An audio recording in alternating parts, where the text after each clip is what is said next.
you're in a good place now. You are listening to Perspectives with Ashley Burgess. Welcome back live to Live Your True Life Perspectives, and I'm your host, Ashley Burgess. On today's show, we're going to be talking about narcissism, and more specifically, understanding the malignant narcissist. I know that sometimes when we talk about narcissism, we're not as specific in nature. And on today's show, I want to be more specific as we talk about the traits of the malignant narcissist and how to really understand those traits to know if you're dealing with someone that have these traits and these symptoms and these signs. And, a lot of times we're not aware necessarily of the person we're dealing with. That person can create a picture for us, a version of them that we feel very connected to, that we feel like we have a connection, that we have these similarities, and that might not be the truth at all. And so in today's show, I want to uncover that just to give information and knowledge, because in the end, we all agree that knowledge is power. So let's jump right in, because I think this is a really good topic for now, more than ever. And it's interesting, when we look at malignant narcissism, we look at a malignant narcissist, we look at it, we have several things that we have to look at. So we have signs and traits and symptoms of both antisocial personality disorder, which is APD, and we also have narcissistic personality disorder, NPD. And so this is very interesting. It's an interesting combination, and I think it might be interesting to talk about this because there's somebody that you might be dealing with in your personal life, professional life, or friendship that you don't even realize it. And so this is going to help aid and abet in the awakening and also the safeguarding of yourself. So we make sure that we do the right thing, safeguarding ourselves and doing what's right for ourselves. So let's kick off with some of the traits for antisocial. So when we're talking about antisocial personality disorder, let's talk about some of those traits that you will see appearing in the malignant narcissist that can be helpful to uncover some of these red flags. Because honestly, if you're not looking for some of these, they might not appear the way that they appear. Some of us, we might see them, but quite honestly, we want to, kick them back under the rug, or we don't want to see them. And then sometimes it's just things seem so normal, right? When we're around a situation that seems relatively normal. Now, I'm not saying healthy. I'm just saying relatively normal, we can get confused as to what we're dealing with. And what I mean by that is if we were raised in a family dynamic where we were maybe situated or centered around somebody that might have some of these signs and symptoms, we might not realize it. If we're dating somebody with those signs or symptoms, we might not realize it if we're dealing with someone at work or even a friend that has those signs and symptoms, and that can be very interesting. I feel, though, if you've been married with somebody for a period of time that might have some of these signs and symptoms, you may be pretty much aware of it because at some point in time you have disagreed or you've gone against what they've said, or you've called them out and maybe you saw the wrath. So let's start talking about the antisocial traits of the malignant narcissist. The first one that I want to talk about today is, basically the breaking of the rules and the laws. A lot of times these folks don't follow laws, they don't follow rules. And to take that a step further, they don't really think anything about doing it, but they'll also break down any of your boundaries as well. Any type of boundaries that you might have probably are non-existent in this relationship with this person at this point, because they just don't see the value in that and they don't care about it. They'll walk right over it as if it doesn't exist. And it's hard sometimes to stand up for what we believe in, and they can be very sweet. They can be very almost conniving and very manipulative, and we don't really realize it because, they're so sweet, especially if you had like a female malignant narcissist. The last thing that you're expecting is that she's a malignant narcissist. She, maybe very cute and maybe even mirroring you quite a bit. And in that mirroring process, when I talk about the mirroring process, when somebody is mirroring you, they're mirroring what you like. They're mirroring what makes you tick. They're mirroring what's about you. And that mirroring process is so important to understand because when we're being mirrored, a lot of times we don't even realize it because in the beginning of the relationship, we just see that somebody likes the things that we do. And I've had many clients, that I've worked with where we expose the mirroring process very early. The mirroring in some cases could be, Somebody has a real deep belief in faith, has a very deep belief in God, and they meet somebody and that person is, claiming that they know scripture. Maybe that person is carrying around a Bible, talking kind of a big game about being part of a, religious group or going to church all the time. And that mirror, and it feels so good because it seems that that person has the same things that we care about at heart. Later on down the road, we begin to realize as we see things a little differently that maybe they don't have that, maybe they never had that, maybe they've never even read the Bible before, but they're carrying that with them. Another example could be, someone that says that they love animals or they love kids and that, what have you in the very beginning, and they're overly doting, and then eventually you realize as time goes by that this person does not like animals or kids, and the mask starts coming off. So there's multiple ways that you can see that mirroring multiple things. And usually it's things that we really care about, whether it's a particular, if it's about the environment or about kids or about animals or about helping or about God or welfare, or whatever it looks like, those are a lot of the things. Even music can be something that they mirror, like your desire to love music, the type of music you love. And if that's a really big thing in your life, that person, oh, that's my favorite song too. Oh my gosh, I love that. And that can get us off target and think that we're dealing with somebody that really has a lot of the same things in heart that we do, but that's just not the case. Another thing that I want to bring up when we talk about antisocial traits is, lying to others, deceiving others for their own personal gain. So, basically, deceiving, bold-faced lies, manipulation to get what they want. And it doesn't matter what they have to do to get it, because they don't have the consciousness, to feel bad about doing that. That's the first thing. Also, they don't think twice about the lying or the manipulation for the personal gain.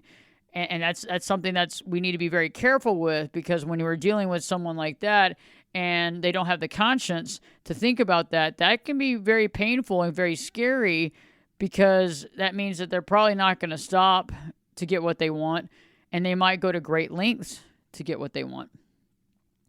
Another thing is their impulsive decision-making, which is, goes hand in hand, right? I don't think you can do one without the other. And so there's a lot of impulsivity, and that impulsivity can be very dangerous. And if you're near it, their impulsivity can be very dangerous to you. We got to be really careful with our own lives, because we don't want to be reckless with our own lives.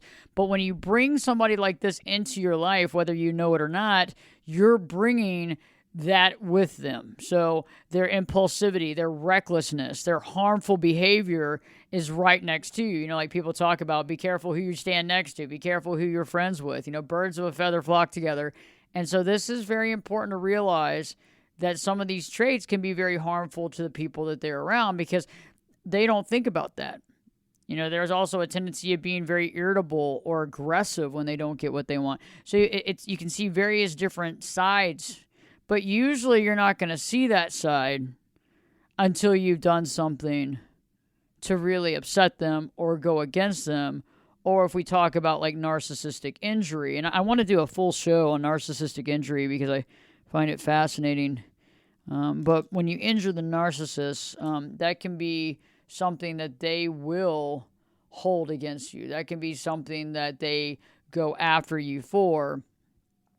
And, when you're looking at NPD, because of their extreme sensitivity that they cover with this mask of grandioseness, the one thing they do not want is criticism. And so if they get criticism, outwardly they're probably not going to show it, but they're going to feel very humiliated, degraded, they're going to feel empty, and they're going to react, usually in anger or rage or a counterattack of some sort to get you back for what was said or done. And it might not have been a direct comment. Sometimes it could just be that you decided to make your own choice or do something different than they wanted you to do. But there's going to be a lot of revenge and get back as well. They don't just think about that. They usually act upon that, finding some way to get you back, whether it's to pull you down, to make some really snide, mean comments, to get back at you, some jabs, or even full-on revenge. So going back to some of these other traits, just being irresponsible. A lot of irresponsibility. They're not taking responsibility for their actions, and they don't. Usually they'll play the victim and turn around and play the victim, even though they're far from the victim, but they will make other people to be responsible for what they've done because they've never taken responsibility of their actions before. And this is a big one. If you're dealing with someone like this, they just don't take responsibility. There's always a reason why they do stuff. And a lot of times, they'll say, you're the one that made me do this, or you made me do this because of X, Y, Z. You can't make anybody do anything, but some of us will go back in and think about it and go, oh, well, maybe I did say the wrong thing or do the wrong thing or create this reality. And then we begin to second guess ourselves. And if this person is using a lot of manipulation and gaslighting, it can be very questionable what's really happening, and it can be kind of overwhelming as far as being able to see the truth. We may be questioning our reality quite a bit in a relationship like this. Also there's that lack of remorse, like I was talking about, the lack of remorse for hurting other people. You can hurt someone's livelihood, you can take them down, you can do despicable things to them, and they don't feel bad about it. They don't feel bad about it. And that's the scary part, is when they don't feel bad. And so if they're going to go after somebody and target somebody for whatever reason, they might go to all ends and do anything they can to get back at this person if they feel like that's what they want to do. I also feel too that, that when we were talking about boundaries earlier, boundaries to me is like very important. And when you're dealing with someone with these types of traits, they're going to try to break down your boundaries as fast as possible. They're going to try to get as much information out of you in the very beginning as fast as possible. Now, remember why. If I want to get to know you really well and eventually use the knowledge about you to get you, to take over, to control you, to manipulate you, I'm going to make you feel very comfortable in the beginning of who I am to you, so you tell me all of your information. And in that process, while you're telling me all this information, I'm going to completely mirror you by actually mirroring anything that's important to you or you hold sacred. And then after that process, the person begins to love bomb. Now remember, love bombing, I've done many videos on love bombing, have another video on love bombing coming out here in a few weeks, if not a few days. And the love bombing concept is really about them putting themselves out there in every way to make themselves almost irresistible. They become the perfect person in the other person's mind, because think about that. If I'm mirroring and I'm creating this reality that I'm this person, and I have all these same things about me that you like and I like, and we have all these similarities, I mean, it's just, and then all of a sudden I'm there all the time. I'm doting. There's admiration. There's, if it's a romantic relationship, a lot of sex, that sort of thing, interaction. Otherwise, if it's not, it's a friendship, a lot of doting, a lot of, all that type of stuff that makes you feel like you're in this relationship that's really working. That combined with the mirroring and getting that information is a way that they can really get to you and eventually down the road use that information later on to take advantage of the situation. And that's something that we just don't want to have happen to you. We definitely want to safeguard you in that situation. So stay tuned. We're going to be talking about more about malignant narcissists, understanding the traits, understanding the APD and the MPD traits, and how to see that coming a mile away, because this can be very helpful for you in understanding this situation clearly. Stay tuned. Live your true life perspectives with me, your host, Ashley Burgess, will be back in. I'll be back this time in 2 shakes.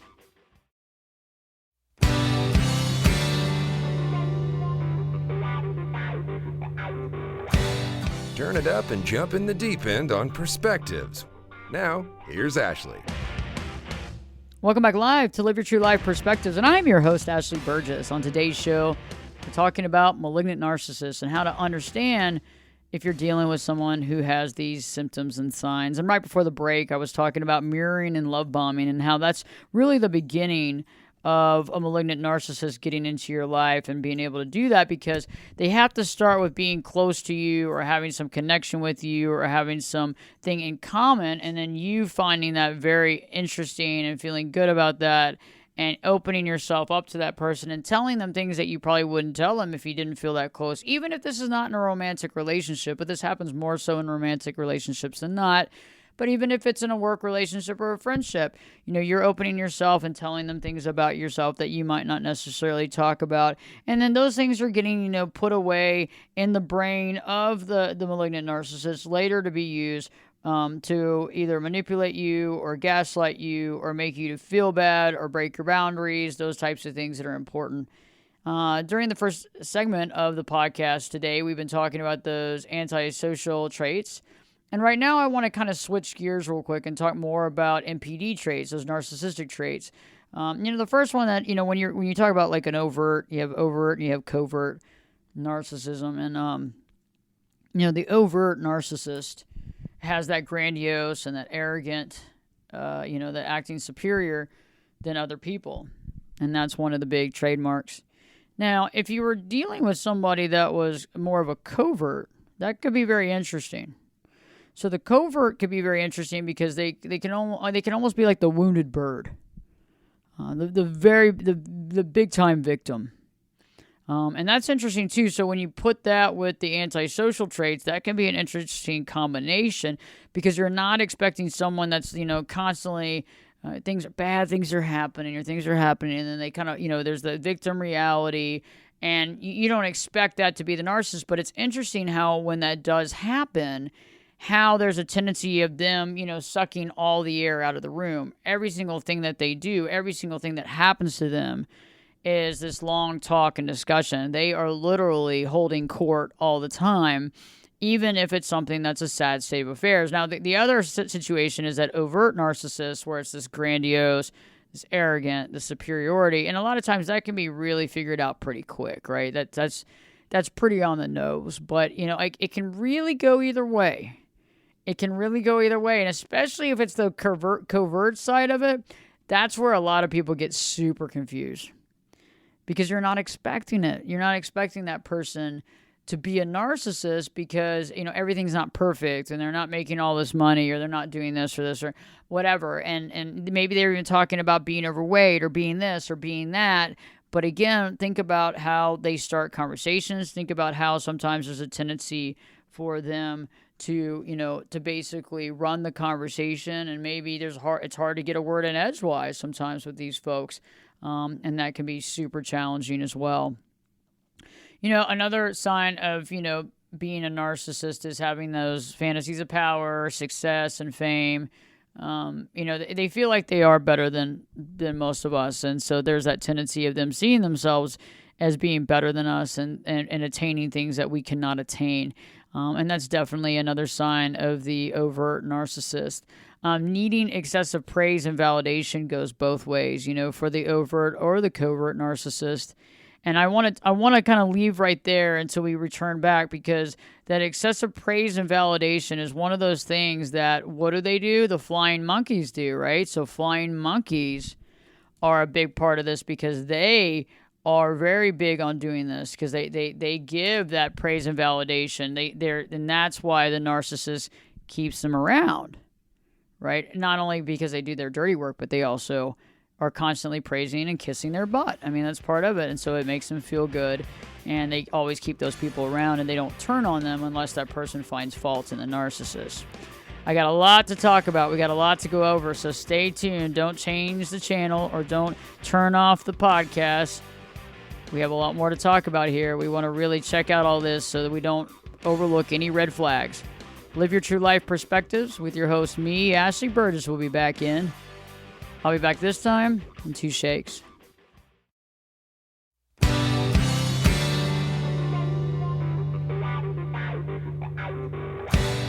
This is Jake Busey, and you're listening to Perspectives with Ashley Burgess. Welcome back live to Live Your True Life Perspectives, and I'm your host, Ashley Burgess. On today's show, we're talking about malignant narcissists. We're talking about antisocial behavior traits. We're talking about narcissistic behavior traits. And these are all very important things to understanding. It's very powerful. We were talking about mirroring, how mirroring is used, how love bombing is used to really understand and really get to the nitty-gritty of that, because when somebody is love bombing you, it's hard to see why that is. We just feel like we're getting all this attention. It feels really, really good. And many of us might have been in relationships or even friendships where you didn't get a lot of attention. And so when somebody's doing that, you let your guard down and you don't realize what is actually taking place when it's happening until it becomes too late. And that's when things start happening, and that's when stuff kind of gets out of hand. And then that's when you start probably listening to shows like this, trying to figure out what you're dealing with, trying to spot. And so if you're dealing with a narcissist, this is the show to listen to right now. Or if you think you're dealing with a narcissist, this is the show, especially if you feel like there is some non-understanding or some crazy making in the family dynamic or in your household or in your relationship or friendship. This is important. So right before the break, we were talking about covert narcissists as well as overt narcissism. And all these are important because remember, the covert is very hard to spot sometimes because you don't expect the person that's supposedly a narcissist to be down on life or having problems or be discussing their issues. But remember, one of the biggest caveats is that whether they're, buying a billion-dollar company or they just bought a new jet or they just went into rehab for the 7th time or they want to lose XYZ pounds and they talk about it every single time that you meet them and they kind of hog up the conversation no matter what, it's still narcissistic because it's completely self-centered. It's all about them, and they're getting attention no matter what. So the attention can be positive, negative, neutral, but again, you're giving them attention. Another thing that I want to talk about is that praise and validation. The praise and the validation of the narcissist and how that flying monkey. So the flying monkeys are really good at this. You might even be a flying monkey to the narcissist and not even realize it. You could be. You could have a friend, or you could have a coworker, or you could have a significant other that you are their flying monkey. They can do no wrong. Always validating them, always singing their praises. And I get it. I mean, we want to sing the praises of, family members, friends, spouses, but we need to really think, and look at it and make sure, what we're talking about and what we're doing. But remember, that's one of the big things. So as long as you're doing that, though, for the narcissist, and you're not bringing up things that they're doing wrong, you're not showing chinks in the armor, you're not questioning them, you're going to be fine. Now, I don't know how well it will help you as far as your identity and your happiness, but you'll definitely be fine around the narcissist until you break that pattern and do the opposite, where they have narcissistic, issues as far as when they have a situation where they feel like they have been injured. That is a very important thing to think about, because narcissistic injury, is when, we question the narcissist, or we question why they did something, or we go and do a different thing, or we stop praising them, or we question them on something they've done. And that's a big thing. I've had clients, recently had a client say that, everything was going really well in this relationship. And then one evening on a call, they questioned that person as to what they were doing that night, and also questioned them kind of about their lifestyle and what was going on in their life, and basically let them know that they were not feeling as though they were getting the full truth. And they said the very next day, the conversation was very different. And from then on out, the relationship never got any better. They said that it went from all these accolades and all this love bombing to a lot of distance. And then the comments began to be kind of scathing and not so nice over time. But they said at the moment when they had asked the questions, the person acted as if everything was fine, and then later on held the grudge and then was very upset, and then eventually ended the relationship via text. So very interesting stuff here, because when you start questioning them and they're not, the center of your world, that's when things become problematic. I also think, too, that special treatment, they do feel entitled to special treatment. They want everybody to treat them a certain way. Because, again, it goes back to the fact that they believe that they're above it. They believe that they're above it, and that's something that we really need to think about. And, it's interesting because they can be very demanding as well. And sometimes that demanding stuff in the beginning doesn't seem like a big deal, but as you begin to hang out with this person time and time again, or if you're living with this person, or if you're a great friend of this person, that can be really challenging after a while, their demands and how they want their demands met, and they don't think anything about it. They want their demands met over anybody else. It doesn't really matter what it is. And, again, if it's not met, it's somebody else's fault, or, and they're the victim as well by whatever's happening. There's also that lacking of empathy for others' needs. And so one of the biggest things that I find is the sketchy part that makes people fall into a big trap is at one point in time, them and the narcissist want the same thing. Okay, they want the same thing, or the outcome of something is important for both. So it's important for both people. And so you kind of think that you have this camaraderie, and you see that y'all are working together for something, and it feels really good, and all is good, and it all works out, and things happen. But then later on, there's something that maybe you need that the other person doesn't help with at all. So you begin to see that as long as your needs or wants are equal to the narcissist, they're in it to win it. But again, think about that. That just means that the narcissist is in it to win it for what they want, and your wants happen to be similar to what they want. And that's why it works. And we can lose sight of that because it seems like everything's great on that point, but then if there's something that you personally need that they don't need, there's going to be a major tendency for them not to be there to help you with that, and even to find fault in your plight or what you need, or to make fun of your plight, and definitely not to be there to help you to get whatever you need. And they might not see at all the value of that, may degrade you or downgrade you, or, make fun of whatever that is that you're working on, because it has nothing to do with them, because they don't necessarily want it. And so they can't see why they should help or be even a positive factor in something that you might need. Another thing too is how hypersensitive they are to criticism. Like I was talking about narcissistic injury. They are super, super, super, super sensitive to criticism. And that criticism, they can get into revenge mode. They can go after your revenge mode. And that's what I'm talking about when it comes to a malignant narcissist. They might want to get revenge at all costs, bring you down to size, cut you down to size. And that hypersensitivity to criticism is a big one. And if you criticize them in any way, just be prepared.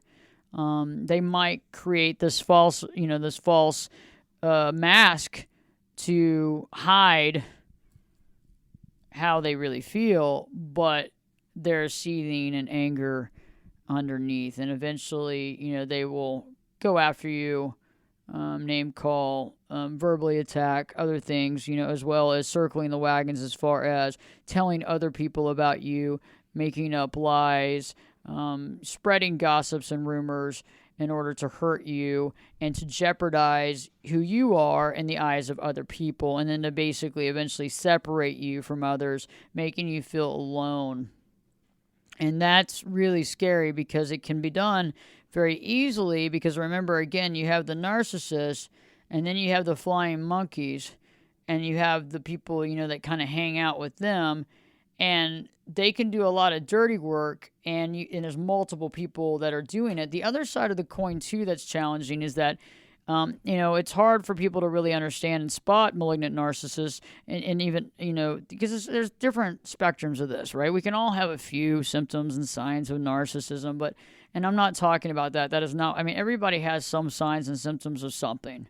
It just is the way it is, okay? We're humans that are in this lifetime that, we're born from other humans that have symptoms and signs, besides the fact that we're environmental and genetic and what have you. All of these play a factor, okay? So we all have symptoms and signs, but I'm talking about when somebody has lots of these signs, a large amount of them, a majority of these signs. And then with the malignant, a large factor and a large amount of those, antisocial traits as well.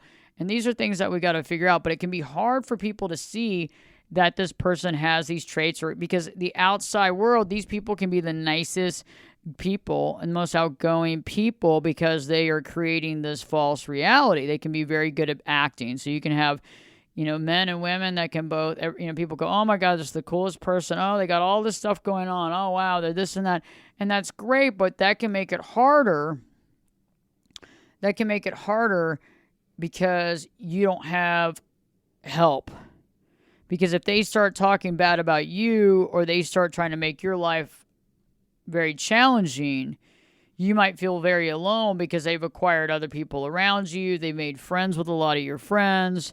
There's a lot of things there. And then you begin to feel separate, solo, on your own. And that can be very scary. And so really having a good support group around you and knowing who is who and who are friends with who is a very important part of this process to offset that. And so if you're in a relationship with somebody that has a lot of these signs and symptoms that we've been talking about, we really need to start looking at our life and start analyzing who we're spending time with and understanding what part we're playing in this relationship as well. It's not just one-sided, but we could be the perfect storm for the malignant narcissist because of, what we're doing or how we're acting in our own life, the things that we're doing for ourselves or not doing for ourselves, and all of these things are extremely important. And I feel that also, with the narcissist, one of the things that goes hand in hand with all narcissists is that self-centeredness, and it really is all about them. And as long as you want what they want, you're okay. As long as your needs are the same, it's okay as long as there's enough to go around. There's also that paranoia and mistrust of others. There's a tendency of them mistrusting people and thinking that everybody's out to get them. Why? Because they have a tendency of doing that to others. They don't trust anybody. And that also helps them by not trusting other people. It really, really, really does help them to be able to do whatever they want to other people and not feel bad about it because they create these other realities and narratives about how everybody's out to get them, about how somebody's doing them wrong, all these facets of life, which are very interesting, but they create that reality and it allows them to get away with whatever they want to get away with because they've already created the narrative to go along with that, so they don't feel bad about hurting other people. And they don't really feel bad about it. They just assume that it's what they want and they're going to get what they want. One of the things that I find interesting is the gaslighting and manipulation and the exploitation of other people to get what they want.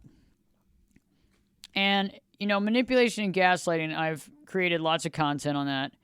Lots of content on YouTube and TikTok on manipulating and gaslighting, what that is. But narcissists, especially malignant narcissists, that is their repertoire. That's what they do. They manipulate people because they don't see the value in people. They don't see the value in you. They manipulate you. They use you because that's what you are, as a means to an ends to this person to get what they want. And if you're not going to get them what they want, they're going to go find someone else that will. They're going to go find someone else that will.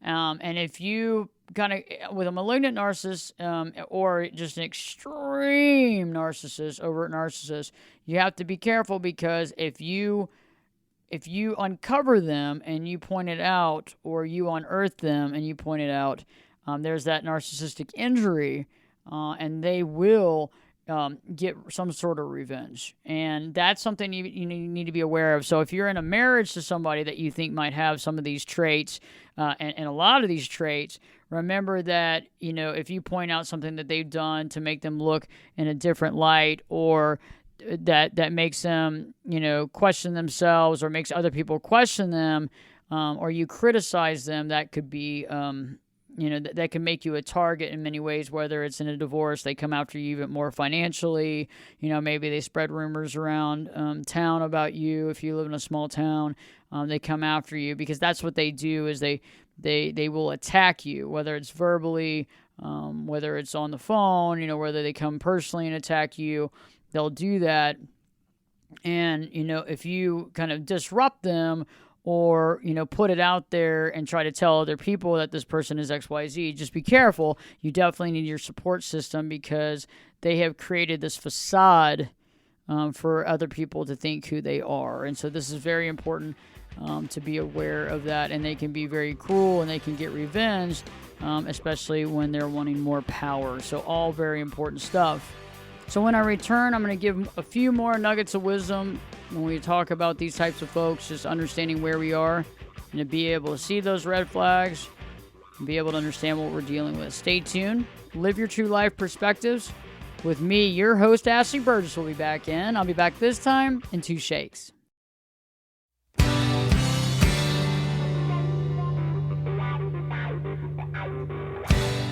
Get in here. You're listening to Perspectives with Ashley Burgess. Welcome back live to Live Your True Life Perspectives, and I'm your host, Ashley Burgess. On today's show, we're talking about narcissism, malignant narcissists to be more specific. And we've been talking about the signs and symptoms of that and how we can really understand if that's something that we're dealing with in our day-to-day life, whether it's with somebody that we consider a friend, somebody that we work with, or someone we're in a relationship with. And, and a lot of people ask about, what causes this? And, what causes this a lot is, genetic, but it's also environmental. It's people's temperaments. And so you understand that when somebody has maybe experienced abuse or neglect or were given unrealistic expectations as a child, lots of different things can happen. Maybe being irritable or neurotic. There's different personality traits that are there. There's a lot of things, disrupted identity development. There's lots of reasons why this can happen. And so, yes, for sure, some things have happened to create that reality, but we have to be careful. We can feel, we can give grace and we can feel for people, but at the same time, we need to safeguard ourselves, and we can't keep going back to, okay, they had a tough childhood or they had this or that. And I'm not disrespecting that. I'm just saying, you can give the benefit of the doubt, but eventually if things aren't changing and that person's not working on changing themselves, we really need to safeguard ourselves and figure out why we're still in the relationship, right? So, and so one of the things that I want you to think about too when dealing with a relationship like this is, first off, we have to, if we're able to limit some of our interactions with this person and they're not that close to us and we don't have to see them every day, or if we do, it's at work or whatever, that's great. Limiting those interactions and limiting the conversation that we have with that person. And, I've talked about gray rocking quite a bit. We have many videos on gray rocking, and this is something that I really want to talk about is that, if you're dealing with someone that seems to have a lot of these traits, like a lot of them, gray rocking is not a bad thing because we keep things a little easy breezy, a little superficial. We're not telling them about our life. We're not discussing the problems in our marriage. We're not discussing the problems at our work. We're not discussing the problems with a mother or father dynamic. You're not talking about those big issues, right? Because they could use that against you, and they will, because that's just kind of their modus operandi. And so really being aware of that. Also realizing that if you're kind of realizing what's happening here, getting those expectations in check, because, many of us want relationships with people that we might not be able to have. We might want a deep relationship with somebody that they might not able to give us. And these are very important things to look at too. I mean, I don't want you to be hurt and having these expectations that don't work. And so having those, understanding those expectations, and if somebody is capable of having a healthy relationship, if they are capable of being true and honest, or if not, and then being able to, limit the exposure based on that. Also about opening up and being vulnerable, being very careful, because again, if somebody is mirroring you, you've probably thought that this person is your best friend or the most amazing spouse, partner, or whatever, normally partner in the beginning there in the world, or the best friend you've ever met in the entire world, and you've never met anybody so cool in your life. And, you could have told them quite a bit of things, and those things could be used against you eventually. And understanding the tactics that they're using as well, because sometimes, these narcissists or these malignant narcissists, especially when they're, on this side of the spectrum here, can use a lot of different things. They can use, some false affection. They can use lots and lots of love bombing and praise. They can also use a lot of pity, a lot of guilting, a lot of manipulation. And kind of understanding that. Also understanding how to avoid certain triggers with them, unless you definitely want to be a target, or if you want to change the dynamic and be painted black very quickly. We definitely need to understand that, we have to be careful. And I don't want anybody walking on eggshells But, if you are to point out a problem with them and point out something that leads them to insecurity or feeling insecure, that can be a problem. And we need to definitely have a support system. We have to have a support system around us. And I think that anybody can work on themselves, but again, they have to want to do the work. They have to want to do the work. They have to believe in the work. They have to want to get help. They have to want to make change. And that's something that's so big and so important. So, whether anybody can change, I believe, as long as they have the want and desire, but not just that, but the consistency and the mindfulness and the belief and really want this, they can make some change. But in the process, we need to safeguard ourselves and do the right thing by us, and making sure that if you're around somebody, that you're able to trust them with information and have that confidence, or if you're not, being able to safeguard that and using the gray rocking technique. I hope this content has helped you. Please share it with family and friends, because we want to safeguard ourselves, and knowledge is power. Always. Live your true life perspectives. With me, your host, Ashley Burgess, will be back in. I'll be back this time in 3 shakes.